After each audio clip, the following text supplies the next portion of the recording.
Olá, meus caros Honey Badgers, minhas queridas Honey Badgers. Sextou, mais uma sexta-feira, 3 de novembro, primeira sexta-feira de novembro e a primeira sexta-feira, o primeiro Crypto Wrap-Up do mês de novembro, né? Acabamos o famoso Uptober, para quem não sabe é o nome que a gente usa, porque toda a tradição, outubro sempre sobe. Outubro sempre sobe, tomara que a gente mantenha essa tradição. Olha, eu tô com o pulsinho com a patinha machucada, Ricardo, estou aqui nessa tarde ventuosa, se é que existe essas palavras, com muito vento aqui no Principado da Moca, ao mesmo tempo bastante calor, até com uma camisinha de linho aqui, cara, bem bonito hoje para vocês que estão nos ouvindo, porque está bastante calor aqui. O Ricardo já está de blusa, está fazendo frio aí no sul, Ricardo?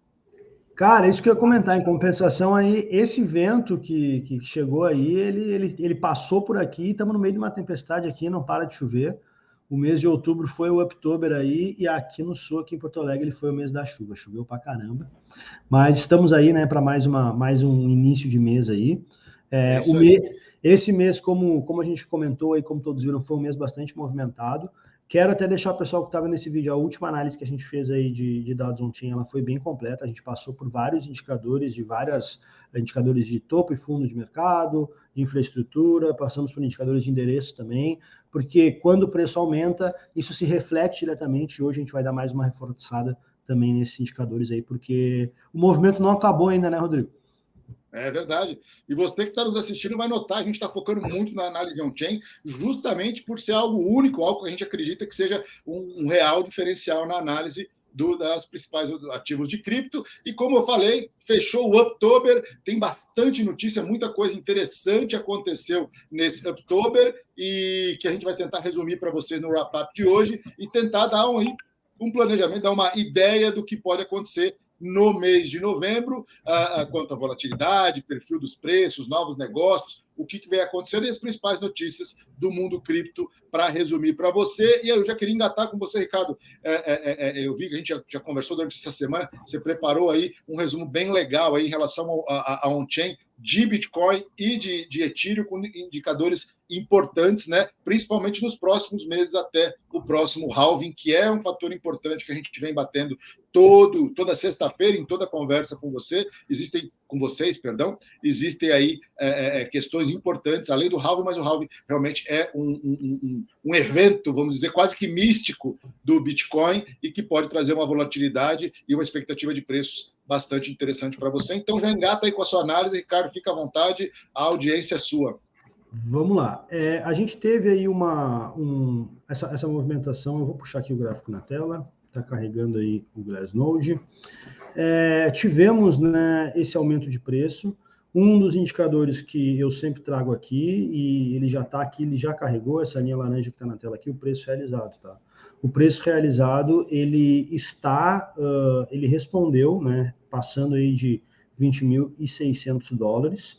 A gente não via ele fazer um aumento tão grande aí desde bastante tempo. Isso significa o quê? Tá aí trazendo para termos leigos e termos mais simples do mercado. O capital que entrou no mercado nos últimos tempos, quando a gente trouxe aqueles indicadores, olha, foi emitido 1 bilhão, quase 1,5 bilhão de stablecoins, foi transferido quase 1,2 bilhão para dentro da Binance, tá? Esse é um capital que não está na blockchain do Bitcoin. Esse capital faz parte do ecossistema da Web3, faz parte do ecossistema de blockchains, mas ele não está registrado na blockchain do Bitcoin.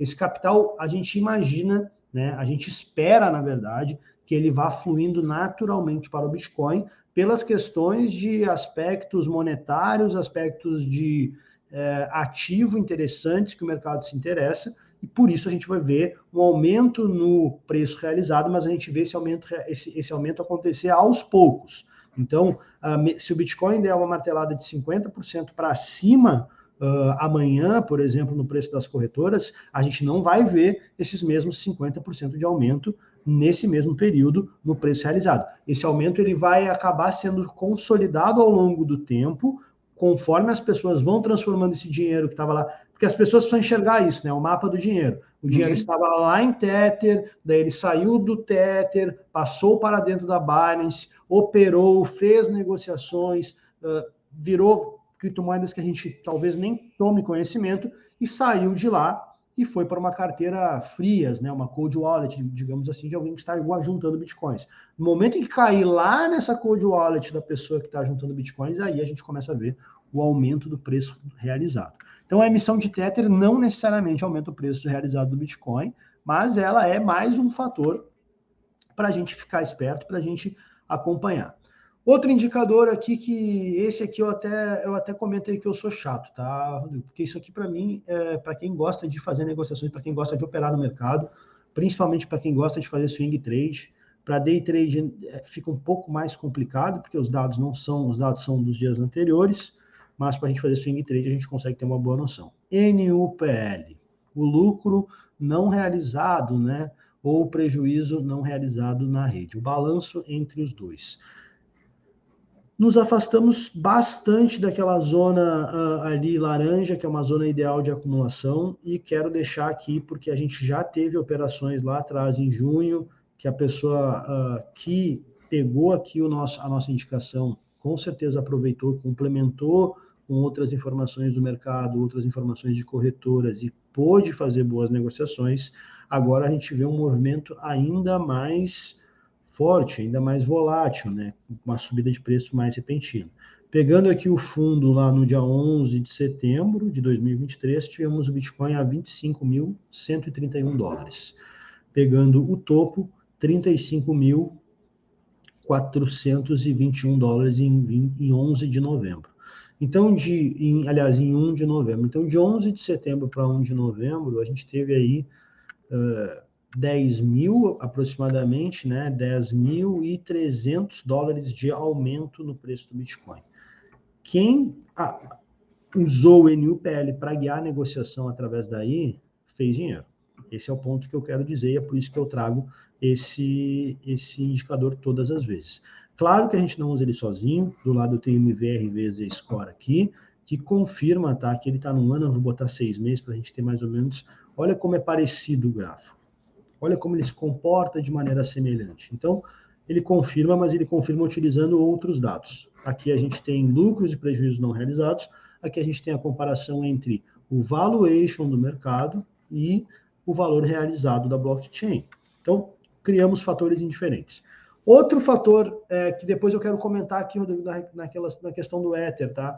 A gente teve uma inversão bem grande aí, aproximadamente 3 milhões de moedas de Bitcoin em prejuízo contra 16 em lucro. Tudo ok, tudo certo, era esperado. A gente tem aí uma boa porção das moedas em lucro. Era exatamente isso que a gente esperava. Agora eu vou trazer aqui, só para atualizar o pessoal com dados mais recentes da rede mesmo, tá? Ontem, dia 2 de novembro, como que fechamos o dia? Fechamos com lucros não realizados, 327 bilhões de dólares de lucros não realizados, contra 39,7 bilhão de prejuízo não realizado. O balanço total da rede, 288 bilhão de dólares. É bastante interessante também. E os nossos indicadores aqui, isso aqui facilitou muito a vida do investidor, tá, Rodrigo? Investor. Isso aqui é um indicador novo do Glassnode, que ele foi feito justamente para integrar relatórios de mercado, e basicamente ele pega aí médias móveis e cria padrões de bandas aí de preço do Bitcoin, e aí a gente tem a entrada, né, acima aqui da média móvel de 730 dias, entrando numa zona de negociação aí onde estava abaixo dela, uma zona de acumulação. Agora a gente começa a entrar numa zona tentando buscar lá o topo, né, que daí é bem mais raro isso acontecer. Nos últimos 5 anos a gente teve uma aparência disso, mas entramos numa zona ali que confirma o que a gente viu lá no NUPL, tá? Aqui a gente falou um pouquinho dos meus indicadores de preço, tá? Valoração e preço. É esse o dashboard que a gente está trazendo agora. Eu quero falar um pouquinho também da infraestrutura da rede. Eu até vou salvar aqui esse gráfico, que eu mexi bastante coisa nele, ele está parecendo um Frankenstein, comentei com o Rodrigo aqui antes. O que a gente enxerga aqui, tá? Tem algumas variáveis aí que eu joguei aqui, tá? A gente tem na linha azul, nessa linha azul mais clara, tá? Porque depois tem a outra linha azul ali mais escura. Na linha azul mais clara, a gente tem a remuneração em dólar por exahash. Tá? Os hashes são o poder computacional que é aplicado à rede, a gente consegue mensurar através de cada minerador quanto de poder eles têm. Quando a gente fala em exahash, é como a gente fala em bytes, megabytes, terabytes, exabytes, é a mesma linguagem, tá? Então a gente tem também exahashes, terahashes, é assim que a gente fala nessa linguagem. Essa remuneração dos mineradores ela vem caindo ao longo do tempo por fatores de halving, tá? E também por alguns outros fatores externos. O que eu quero chamar a atenção do pessoal? Existe atualmente no mercado um otimismo muito grande em relação ao próximo halving. Só que se a gente tiver o preço do Bitcoin mais ou menos em patamares que a gente tem hoje, 35 mil dólares por aí, a gente vai ver uma queda bem mais expressiva dessa remuneração dos mineradores. E aí é que a coisa começa a ficar um pouco mais complicada, tá? Eu vou tirar aqui e eu vou jogar só essa remuneração aqui de mineradores com o hash rate. Essa remuneração aqui é a remuneração total, ela está em USD, e como a gente pode ver em períodos anteriores, ela já foi bem mais alta do que ela foi hoje. Se a gente cortar os últimos 2 anos aqui do gráfico, a gente vê que a gente saiu de um pico, lá em 16 de novembro, e essa remuneração caiu bastante em função do bear market. Isso obrigou uma troca muito grande de mineradores. Por outro lado, na linha azul aí, a gente tem o hash rate do Bitcoin aumentando. Tá? Conforme o hash rate aumenta, conforme a remuneração aumenta, o hash rate também tende a aumentar, porque é uma atividade extremamente competitiva minerar blocos de Bitcoin. Se a gente tiver aí o preço mais ou menos que a gente tem hoje, pode ficar pesada a operação de mineração para alguns mineradores, e aí podemos ver esse hash rate caindo e, naturalmente, também essa remuneração total dos mineradores caindo. Tá? Esse é um ponto que eu não quero dizer que isso vai acontecer, mas esse é um ponto de alerta que a gente tem que ter no meio de todo o otimismo que é criado dentro do mercado. O que é muito importante aqui nessa análise não é a gente enxergar o caos, é a gente enxergar a possibilidade do que pode acontecer. Né? Eu sempre gosto de trazer para as pessoas que quando há muito otimismo no mercado, a gente tem que um pouco procurar a direção oposta. Se eu não me engano, até o Warren Buffett tem uma lição semelhante a isso, não tem, Rodrigo? Tem quando o povo está indo numa direção, a gente vai para outra, uma coisa assim, não é? Toda unanimidade. Eu gosto do Lord Rothschild, né, que foi um dos principais banqueiros do mundo aí, que ele dizia, da família Rothschild, que ele dizia que compre ao som dos canhões e venda ao som dos fogos, né? Exatamente isso. O que eu quero dizer aqui? Tá todo mundo muito dizendo, olha, o preço do Bitcoin vai subir no ano que vem, porque tem o halving, né? E também tem o ETF. São duas coisas completamente diferentes, são dois eventos independentes um do outro. O halving vai acontecer independente do ETF, e o ETF vai acontecer independente do halving, então são coisas diferentes. E hoje eu vou trazer um terceiro. Tem mais um evento aí que ninguém está falando, que o Michael Taylor falou essa semana, e eu achei, desculpe o nome aí, Telegram Carajo, porque é uma questão contábil, mas vocês vão entender que pode ser muito interessante aí para o mercado de cripto. Mas até, resumindo, trazendo aí para o afegão médio, como diz o Emílio Surita, o que acontece, o que o Ricardo explicou para a gente muito bem aqui é o seguinte: os mineradores de qualquer cripto, e principalmente do Bitcoin, são uma parte extremamente importante do ecossistema. E eles são remunerados pelo esforço computacional e de investimento que eles fazem para manter a rede funcionando e todos os blocos sendo validados. O que acontece no halving, o próprio sistema vai dizer, olha, o que vocês ganham hoje em número de bitcoins, vocês vão ganhar metade, ou seja, você vai ter que investir a mesma quantidade de dinheiro para ganhar metade. Se o preço do Bitcoin se mantiver na faixa dos 35 mil dólares, pode ser, porque cada um tem a sua matriz de custo e o maior insumo disso é energia, espaço, refrigeração, tem um monte de coisa que diz aí, é um mercado muito específico, então você tem duas possibilidades. A primeira possibilidade é que se torne menos interessante a produção, o farming, né, o processamento do Bitcoin, e aí você pode ter uma queda no hash rate, Porque o cara analisa e fala assim, pô, a cada Bitcoin que eu consigo minerar, se o dinheiro que eu poderia receber vendendo não paga as minhas contas, não pode pode não ser interessante eu continuar, né? E segundo, muito que tem a ver mais aí com o mercado de investimento tradicional, muitas dessas empresas têm ações na bolsa e esse halving impacta profundamente nas suas receitas. Então, a gente vê duas oportunidades. Quem investe em cripto indiretamente, através de ações de mineradores, né, na infraestrutura de cripto e no preço e no hash rate, que pode influenciar no preço. Então, igual eu disse ontem no videozinho que eu fiz enquanto eu caminhava com o cachorro aqui na Moca, né? É importante a gente saber que o mercado de cripto ele tem uma alta volatilidade. Ainda ela vem diminuindo, mas tem uma alta volatilidade. Então, se você é investidor de longo prazo, essa volatilidade impacta menos na sua estratégia. Mas se você é um trader, se você utiliza das nossas informações de análise on-chain para a sua análise, ou seja, estabeleça os seus stops de forma consciente, trabalhe com stop, que muita gente incrivelmente não trabalha com stop, porque essa volatilidade. É só ver o que aconteceu. De ontem para hoje, a gente já começou o dia de hoje com o Bitcoin caindo 3% e agora já está subindo 1%, dada uma informação macro que foi, eu vou falar também, é o índice de empregos nos Estados Unidos. Então, assim, é importante saber que existem questões técnicas que são ligadas às próprias criptos, existem questões externas que são, na verdade, o macro, né, que influencia muito, e existem as questões da própria rede e do ativo em si. Não só o Bitcoin, mas todas as outras criptos, principalmente as maiores do mercado. Desculpa interromper, Ricardo. Não, mas é isso aí, a gente tem que trazer essa informação, porque assim, né, olha só, a gente chega à conclusão de que um dado de análise on-chain, né, a gente vai observar a remuneração dos mineradores comparado com o crescimento do hash rate, chega a uma conclusão de que vai afetar um business no mercado tradicional, que é esse business de mineração.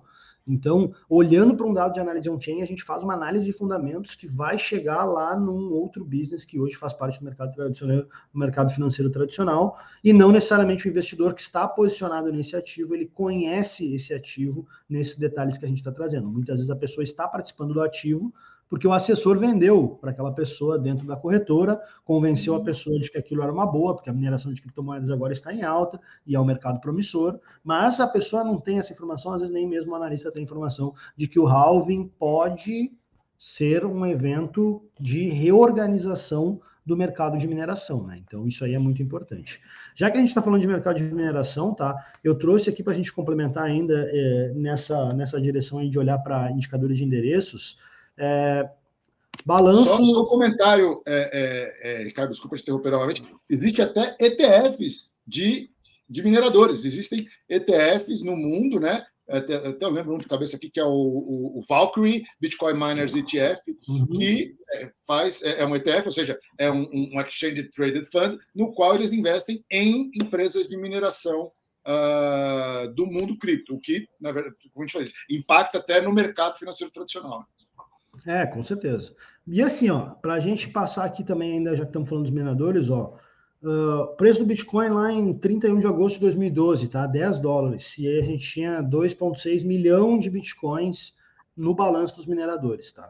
Não dá para a gente considerar muito esse preço de $10 do Bitcoin, porque o mercado era muito embrionário ainda, mas conforme dá para a gente ver aqui na tela, ó, esse balanço de lá para cá, ele nunca mais recuperou esse valor de 2,6 milhão de bitcoins, ele só vem caindo. Em alguns períodos ele apresenta certa estabilidade, recupera, mas a gente pode ver aí que desde o início da série histórica, mesmo com o Bitcoin fazendo aqui $16 mil em 2017, né?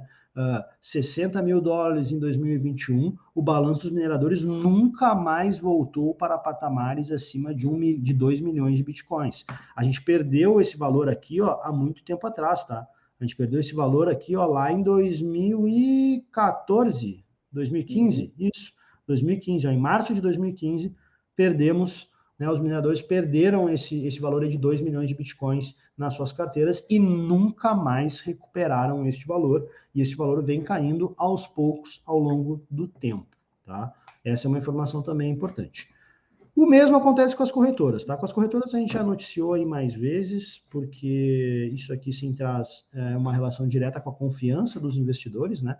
então queda livre aí também no balanço das corretoras, e mesmo assim, ó, as corretoras, olha como a coisa é, Rodrigo, olha a distribuição no mercado isso, e aqui a gente vai falar mesmo de entidades, tá? Se a gente viu 1.800.000 bitcoins lá no balanço dos mineradores ontem, tem 2.300.000 no balanço das corretoras hoje, né?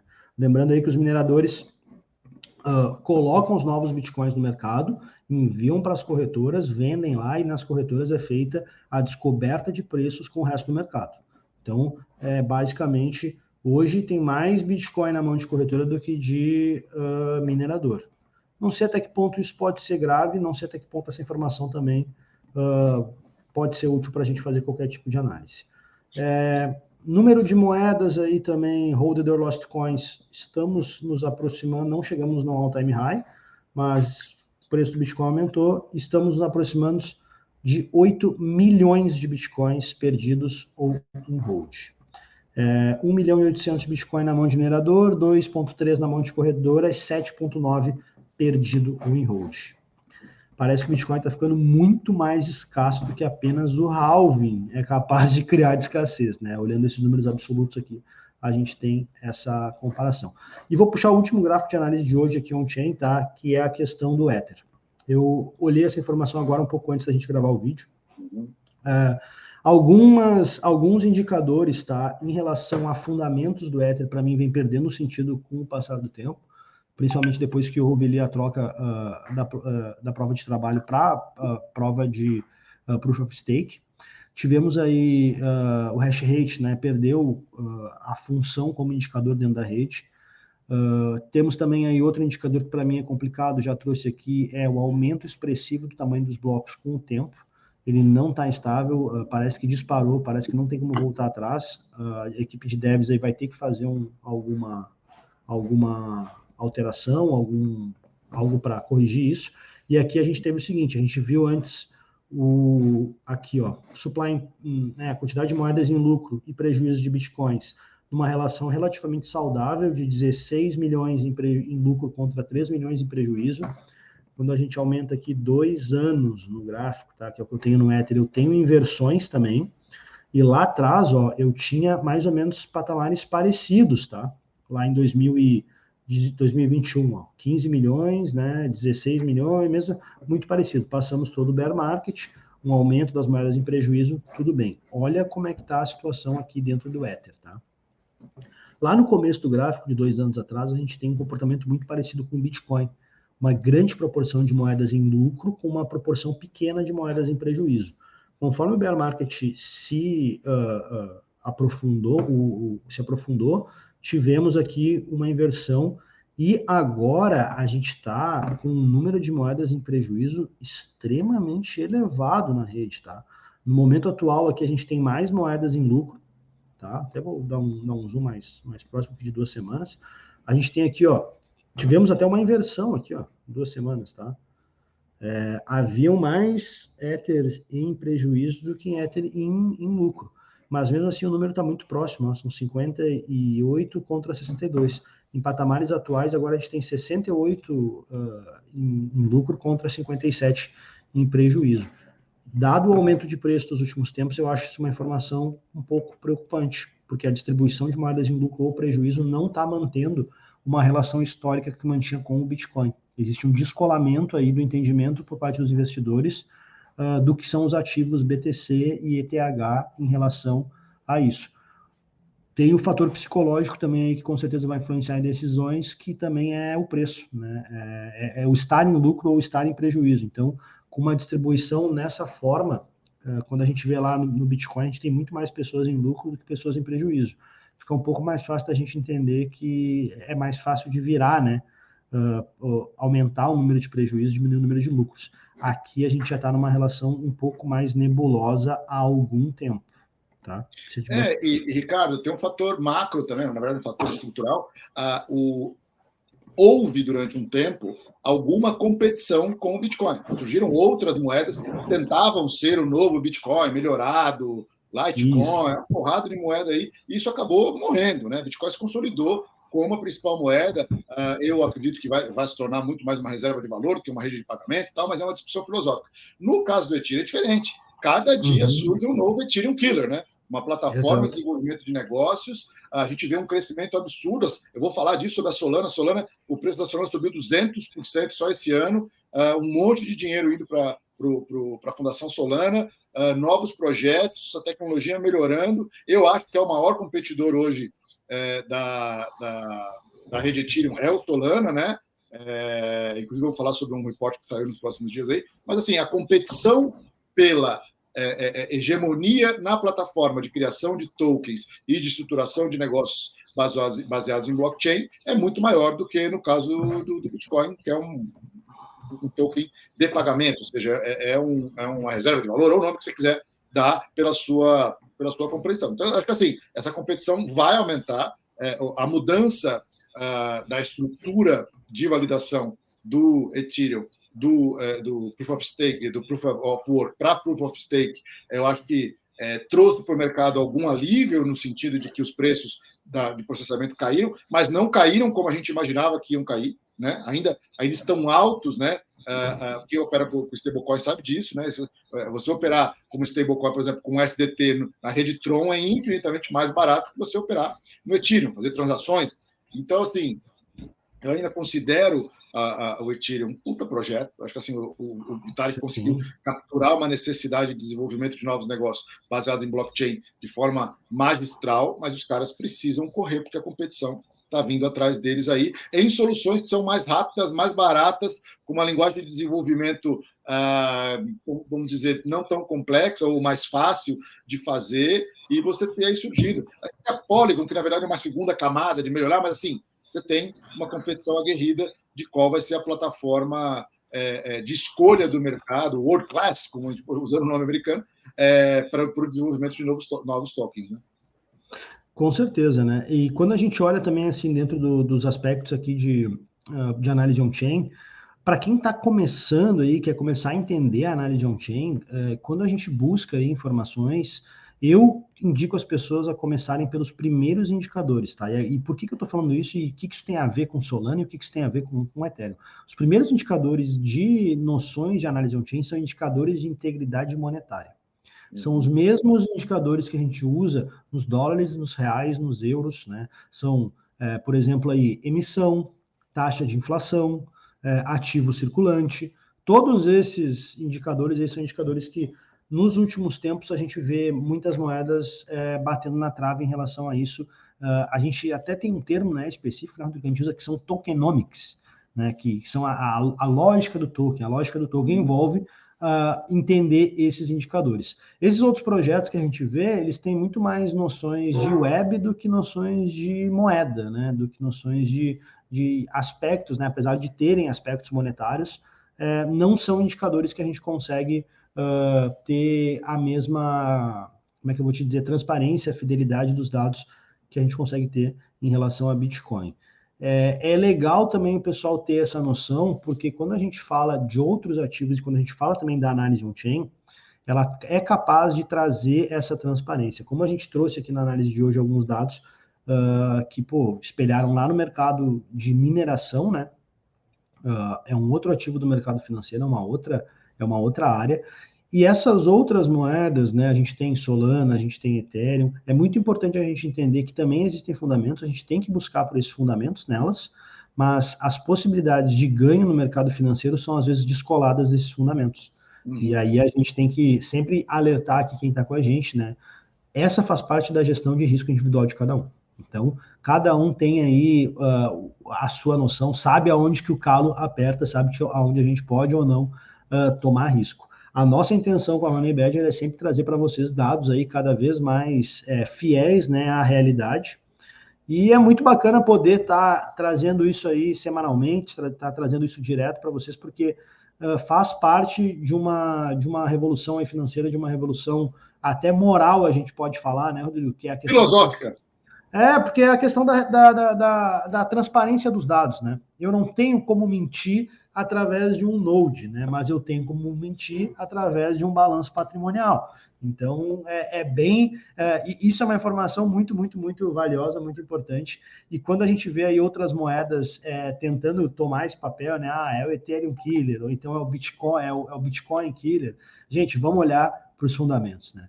Para quem gosta de fundamentos e para quem gosta de análise on-chain, vamos lembrar que a análise fundamentalista e a análise on-chain é muito parecido com eu sempre falo, é muito parecido com uma investigação criminal.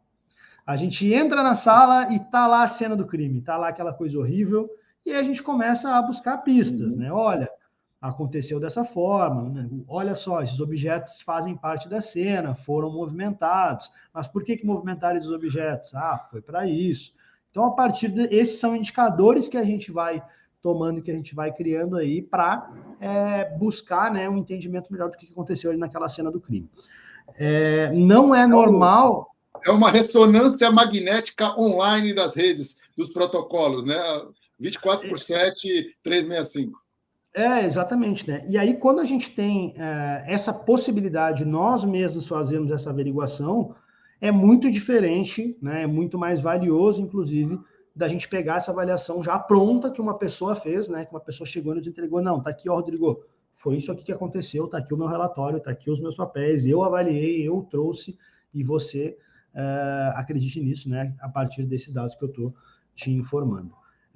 Blockchain e Web3 tem muito a crescer ainda, né? É um mercado extremamente importante. A gente até estava conversando aqui antes de começar a gravar, né, Rodrigo, sobre a questão de custódia, né? O mercado de custódia é um mercado aí que pode ser muito explorado, que tem uma tendência enorme a crescer, porque transferir chaves privadas, né, ainda não é uma experiência de usuário fácil, não é uma experiência de usuário agradável, e esse é um ponto aí também que o mercado tem a crescer. Mas vamos seguir aí o próximo super app, o próximo super app de cripto vai, cara, é UX, é usabilidade. Usabilidade. Isso é uma coisa que a gente briga todo dia.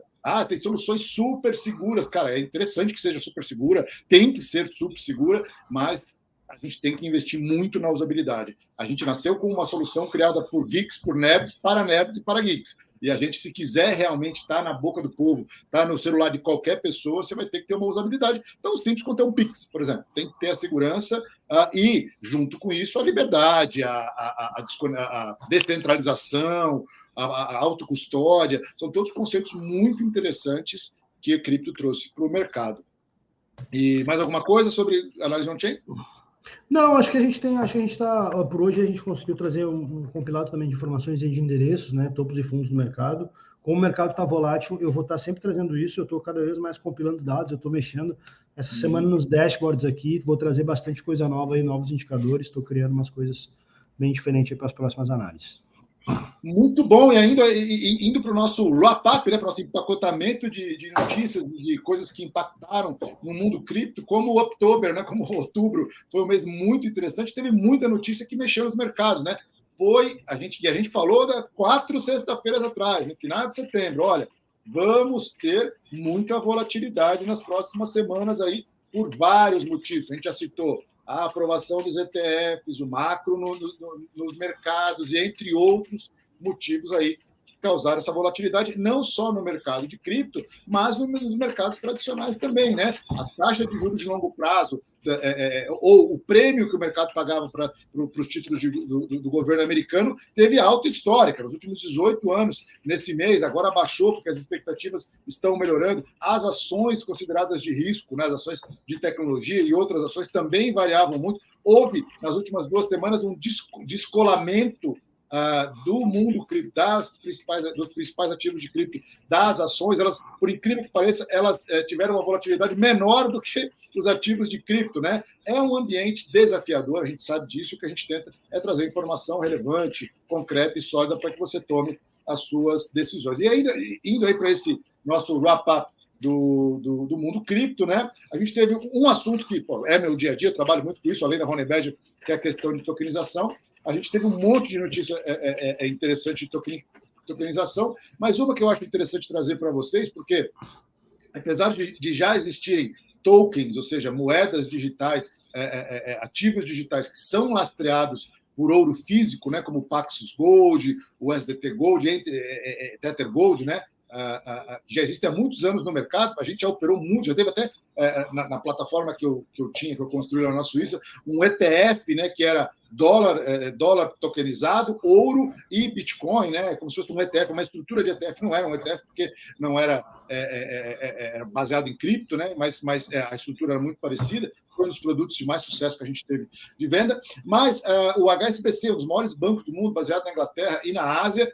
lançou um token, ou seja, uma tokenização de ouro físico, no qual ele será um custodiante. Então, isso é muito importante, porque demonstra mais uma possibilidade de uma instituição gigante como o HSBC fazendo uma tokenização de um ativo que é um dos ativos mais antigos do mundo, né? A gente guarda ouro aí há mais de 15 mil anos, né? E é um ativo considerado um ativo de hedge, né? De proteção em momentos uma reserva de valor, vamos chamar assim. Então, isso é uma notícia interessante, entre outros projetos de tokenização que estão nascendo, que vão de direitos de jogadores de futebol até imóveis, ativos agrícolas, tem muita coisa acontecendo nesse mercado, trazendo o benefício da descentralização, redução de custo, democratização, que o blockchain tem aí para vários mercados, como a gente sabe. Eu gostaria de falar, a gente já citou um pouco da Solana, né? A Solana foi um dos ativos que mais cresceram em preço nos últimos meses, né? E do começo do ano para cá já subiu mais de 200% a cotação do Solana. É uma das plataformas que eu acredito que tem um potencial para competir com o Ethereum de forma muito sólida, muito concreta.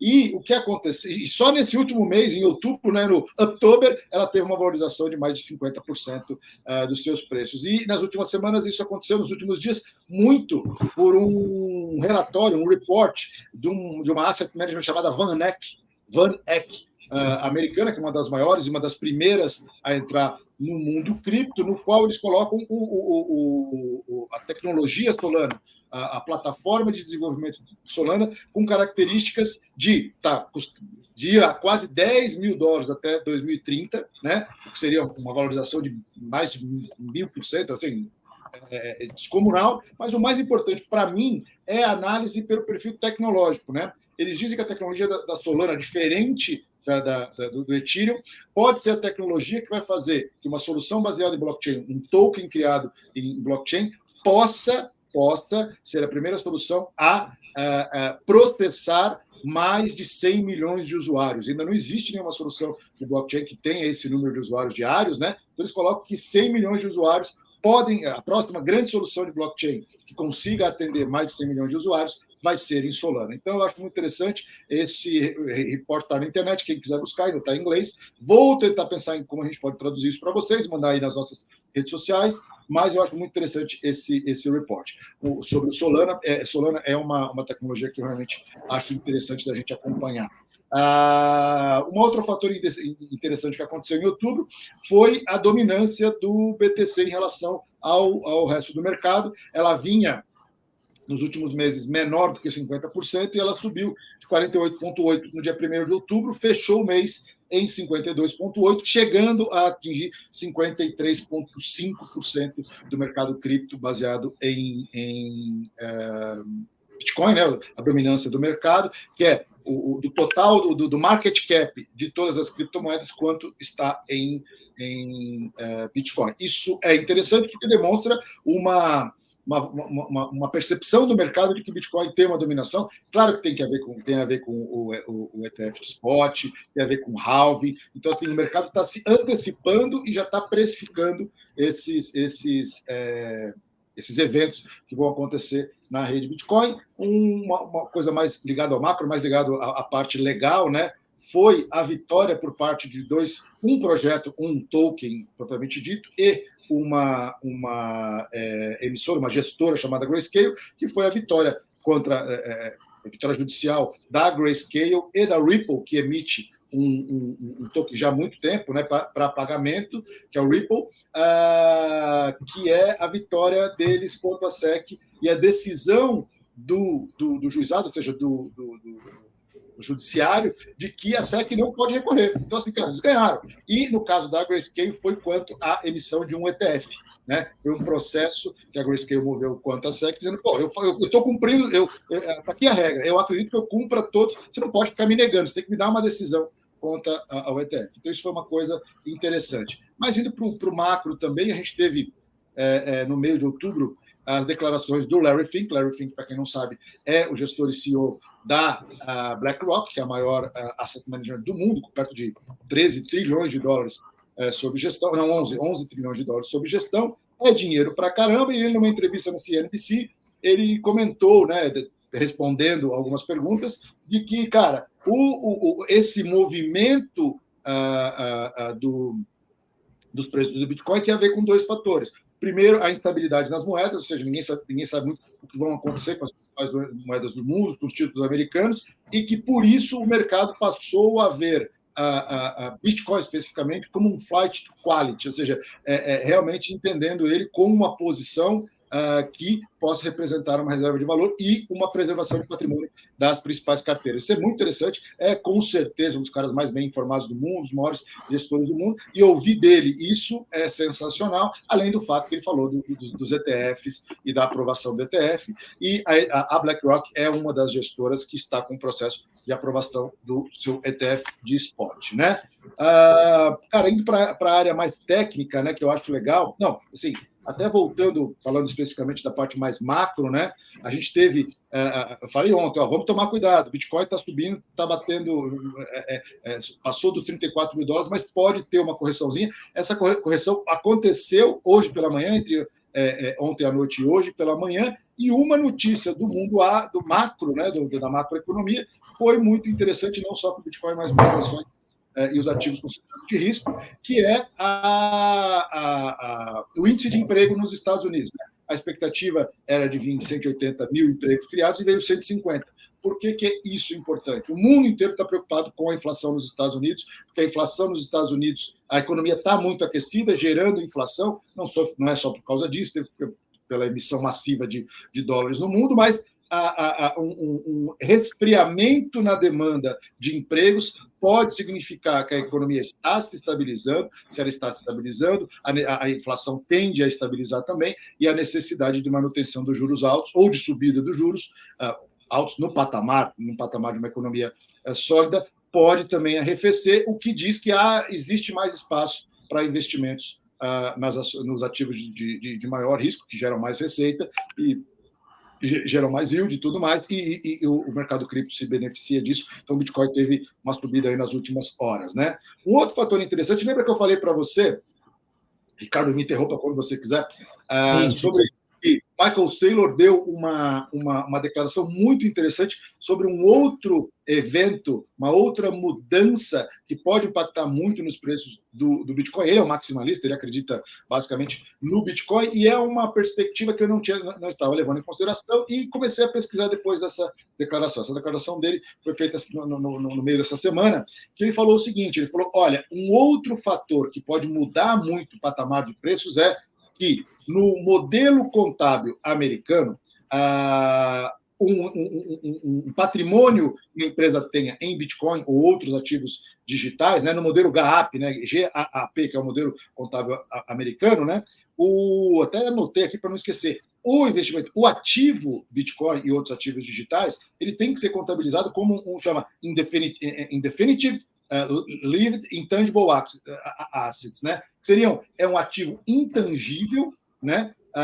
Com um termo, uma vida indefinida, e por isso, olha que loucura, eu não tinha essa informação, achei muito interessante, olha que loucura, você tem que contabilmente, a cada baixa do preço que você comprou, você comprou por 30 mil, uma empresa comprou e pôs na tesouraria dela esse Bitcoin ou esse ativo digital como uma forma de ter uma proteção de capital ou investir aquilo na tesouraria, no seu patrimônio, no patrimônio da empresa, né?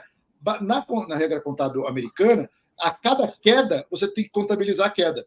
Mas, se o ativo subir do preço que você pagou, você não pode contabilizar essa subida. Então, é uma regra muito injusta, porque você imagina que o cara comprou lá, o Michael Saylor veio fazer compras de Bitcoin há muito tempo para a tesouraria da MicroStrategy. Você imagina que ele comprou a 15, né? Se caiu para 8, ele tem que ir lá e colocar nos números o que impacta, é uma ação aberta na bolsa, o que impacta no patrimônio da empresa e obviamente, por sequência, nos números das ações, né? Mas se esse Bitcoin que ele comprou subir de 15 para 18, ele não pode colocar essa valorização. É uma forma muito, na minha opinião, muito injusta, né, de você contabilizar. E ele comentou justamente que existe um movimento de que essa regra mude e que você possa contabilizar o Bitcoin e outros ativos digitais pelo que eles chamam de Fair Value Account, que é o valor real, o valor justo daquele ativo no seu balanço. Isso significa que empresas, negócios, instituições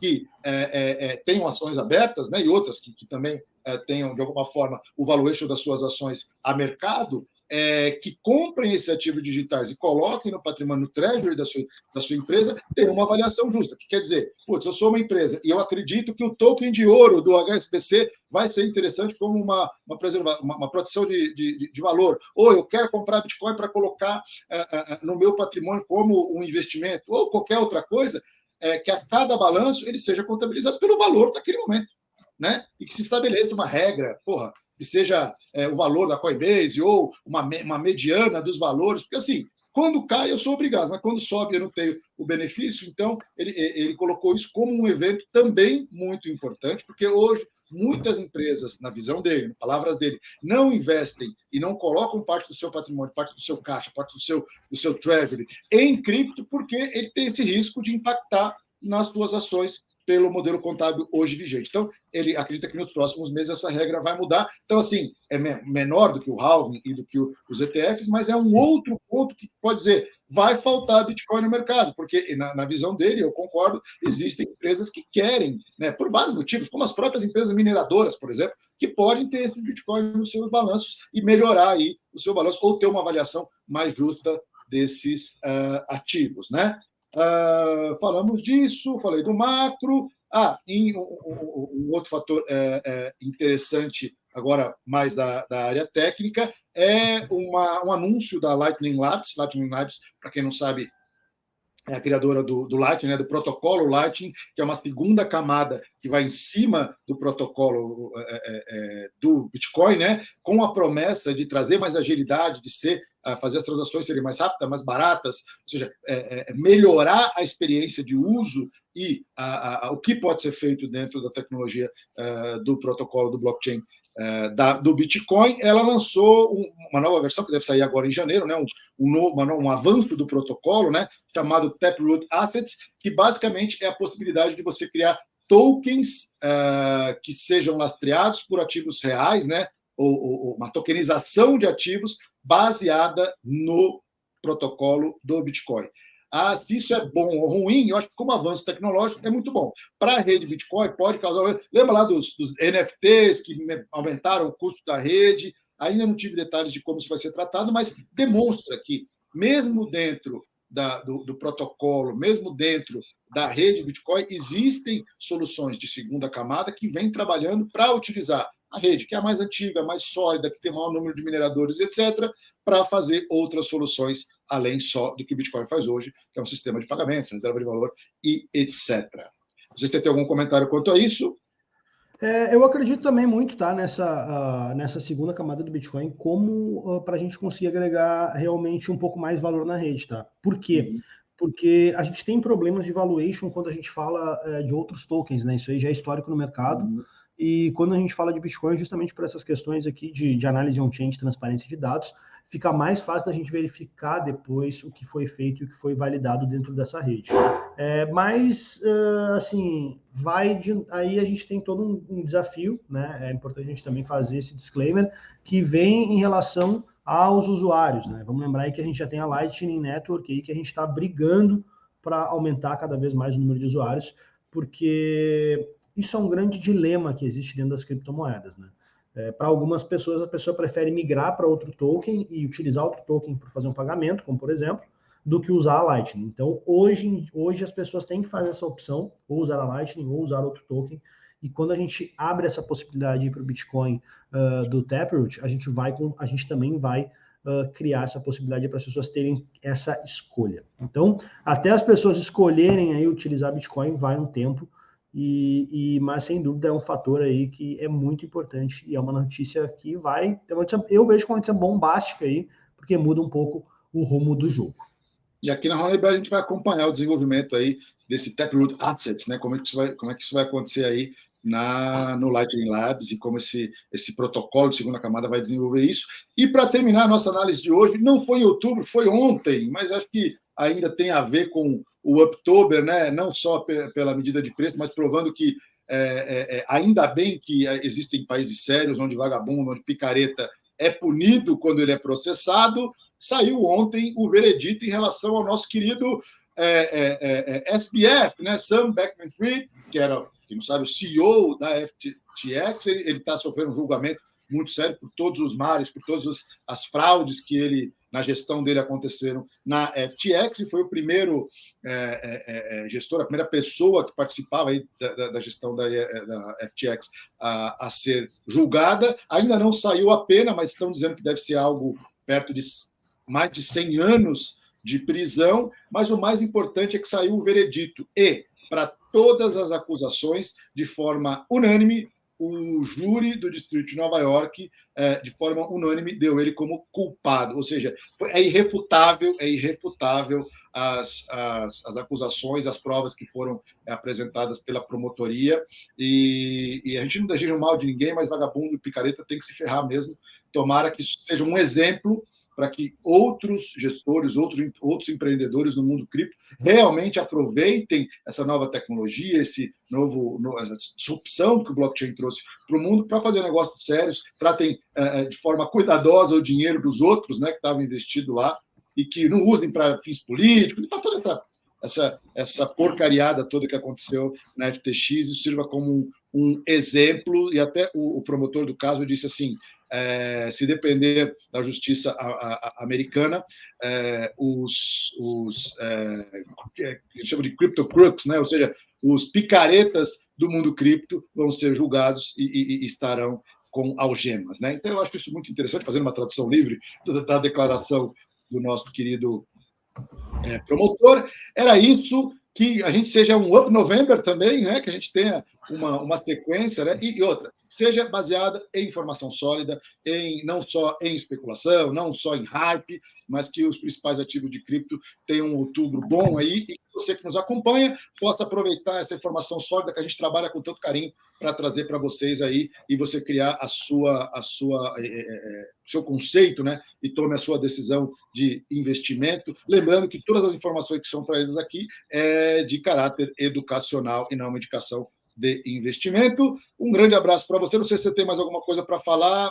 Tudo aberto, microfone aberto para você. Por essa sexta-feira é isso. Também já me despedi do pessoal, né? Vamos continuar acompanhando o mercado de perto.